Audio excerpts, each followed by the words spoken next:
I genuinely did not know what I was gonna get into when the episode's literally called Betrayal, because that could have gone in so many different directions, and yet the fact that it went that Glorio had managed to betray the mad scientist, his boss, by making the wish instead of making her the Demon Supreme King. Instead, it was to reverse everyone back into adults. So Bulma's an adult, 10 Days an adult, which had a funny little view with him and Pansy, which, I mean, looks kind of funny.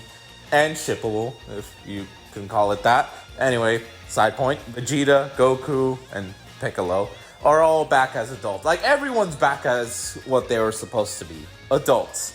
And this shows that the power gaps between their kid forms and their adult forms is pretty obvious, because Vegeta goes against King Goma, like he takes the step of, okay, I'm fighting now. And dude is holding his own, just like if Super Saiyan 4 Goku, kid form, would be holding his own. So here's how I sort of power scale it a little.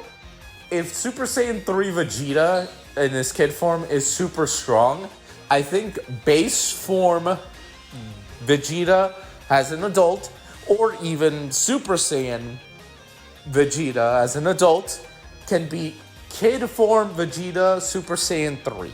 That's how I'm kind of scaling these, but this is my own personal opinion on that specific matter.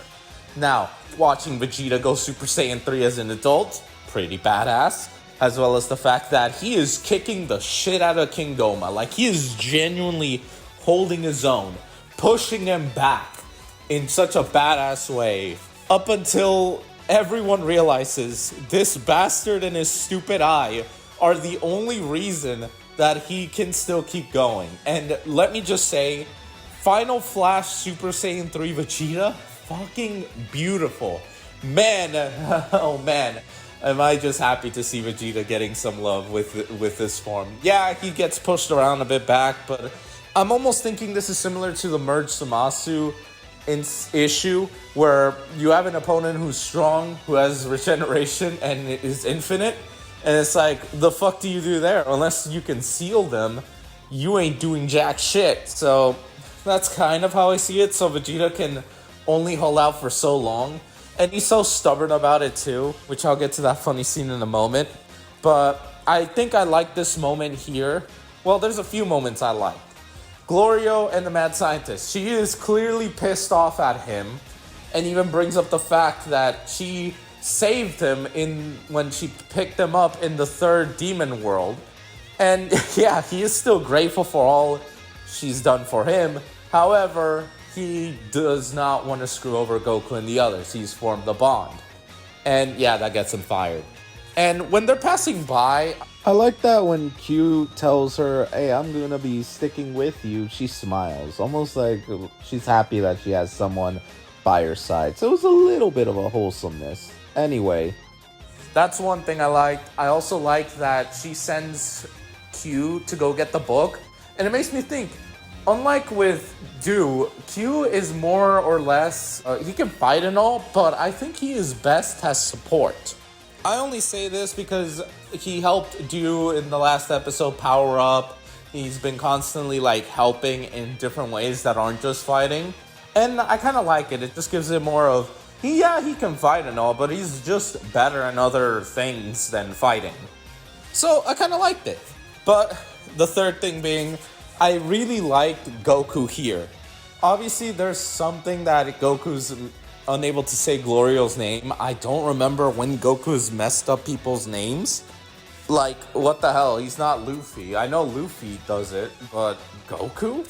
I don't know. I was a bit caught off guard, but it was still a nice scene between the two of them.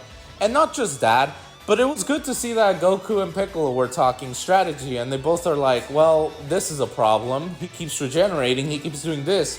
So even if they jump in, nothing's gonna really change, because he's just gonna keep regenerating because of that damn eye. And then Mad Scientist Woman comes in and actually gives them the hint on how to beat him, because unfortunately they're the best bet for her to become Supreme Demon King anyway, because now Gloria sort of forced her to have to help them. So a temporary alliance, if you will. And why the hell does... Okay, so hitting him in the back to push the eye out is probably one thing. But why 3 times? Why the hell we're going back to that arbitrary number of 3? I don't know. It's so weird when I saw that. I'm like, 3? Why? Why is it always 3? 3 of everything to accomplish the goal. It is a different problem that isn't just related to this, but that's a separate issue. Anyway, so yeah, Goku, now armed with this information, kind of wants Vegeta to take a cooldown, because Super Saiyan 3 burned him out, because, I mean, that thing burns the shit out of you. And he's fighting in base form right now. And Vegeta's so stubborn that I laughed my ass off when Bulma's like, you either let them fight or we don't take a bath anymore together. And Vegeta instantly like stopped his fight, went right out like next to Goku and Piccolo. Is like, okay, you guys can fight. Like, I can't help but laugh, not only on that, but also the fact that everyone is just looking at him. And it's like, well, my dude, he has priorities. Plus, this priority is super fucking high. Who wouldn't want it? Okay, I shouldn't say that. But, I mean, come the hell on. It was funny. Like, that is clearly Toriyama jokes right there. And my poor Vegeta. Like, Bulma, why do you have to do... Like, I genuinely can't help but laugh. And it's unfortunately not at Vegeta. It's just the situation is funny. But anyway...